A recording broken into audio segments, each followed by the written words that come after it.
Halo Infinite multiplayer is out and it is fantastic, but it does have one problem, and in this video I'll be going over that problem, why it's a problem, how we could possibly fix it, and actually what 343 are doing right now to fix it. Thank you very much for tuning in. My name is Sharpie. Please like the video and subscribe if you enjoy. First off, the multiplayer gameplay, core gameplay, is incredible. Everybody is saying that it is good. It feels like the best Halo since Halo 3, which is a fantastic thing.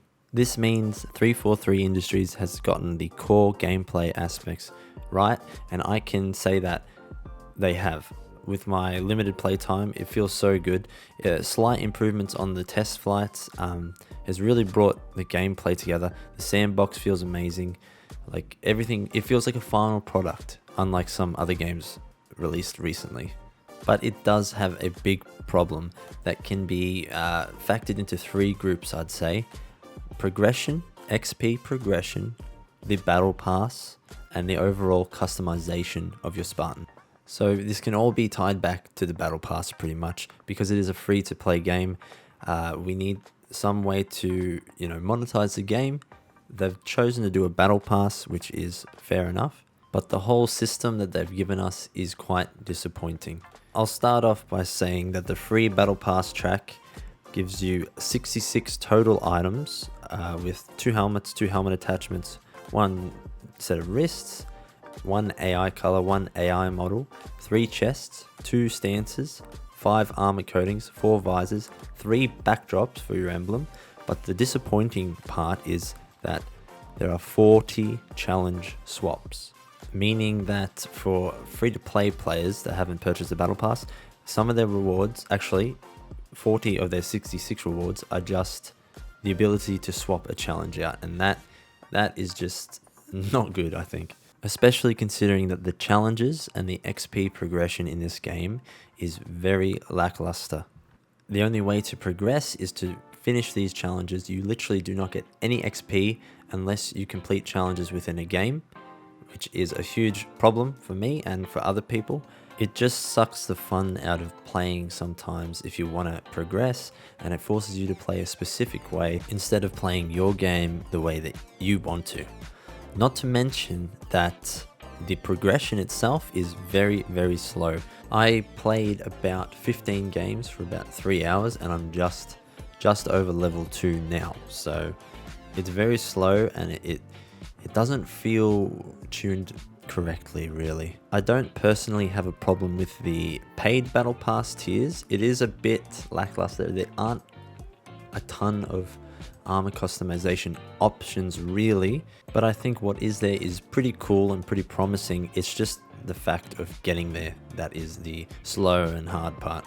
All this is very concerning to me because I know gamers these days, new gamers to Halo, this will put them off. This will turn them away if they're frustrated with unlocking things and progression.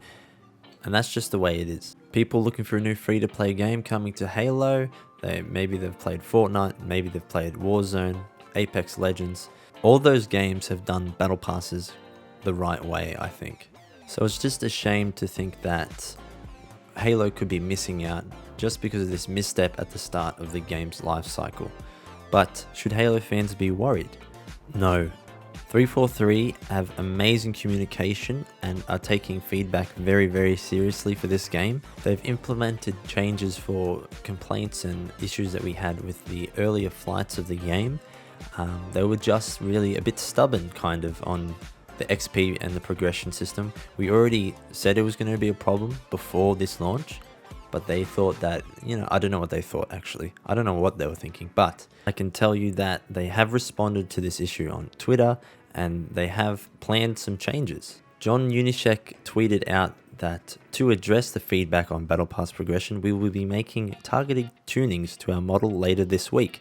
To start, we'll be adding play one game challenges to help make sure you consistently progress through the Battle Pass by playing matches the way you want. This to me means that every single game that you play will get you XP no matter what. He also goes on to say that he'll be fixing some bugged challenges, not him personally, but 343. They're also extending the double XP from 30 minutes to 1 hour, and then goes on to say, we'll be watching these changes closely to make sure they have the positive impact we all want on your progression. This is only the first step. We are committed to continuing evolving these systems, but it will take time. Thanks for joining our beta, and keep the feedback coming. So this is coming only about 2.5 days after the release. So it's very promising that they want to get off on the right foot and put any concerns the community has to rest with the progression and the battle pass.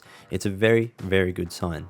Now, before I heard of any of those changes that will be coming, I was in the car on the way home and I was thinking of some of my possible solutions and some solutions that have kind of been going around on Reddit, just ideas that people had. So XP for playing a match and extra for winning. So they are putting in XP for playing every single match no matter what, but extra for winning, maybe a bit less for losing, who knows. Something like that would be a good system, I think. XP for performance, either a percentage of the game score, or maybe you could go off XP for the medals. My daughter doing a siren in the background, sorry about that. What about an extra XP boost for people that have the battle pass, that paid a little bit extra, maybe give them, maybe 15% extra XP gain, or whatever it would be, maybe 10, maybe 5% extra. I think that would be a good incentive to buy the battle pass, a bit more monetization. Couldn't hurt, I think. And then I thought back to Halo Reach. Does anyone remember the mastery challenges from Halo Reach, where there was basically like a bunch of different things that you were constantly working towards getting, and then you'd get the payout, you get like a bunch of credits. I think that would be a good system to implement into this game. So I think they had weapon mastery challenges and like double kills and like triple kills, like get X amount of these. I think that would be perfect, but it doesn't seem to be in this game at all, which is a little bit disappointing, because I love those kind of like large like career kind of challenges.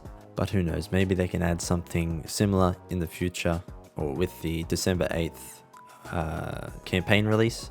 We'll have to see. But anyway, that's all I have for today. Thank you very much for watching. If you liked it, maybe drop a like. If you want to subscribe to see more, please do. And I'll see you next time. Stay safe and stay sharp.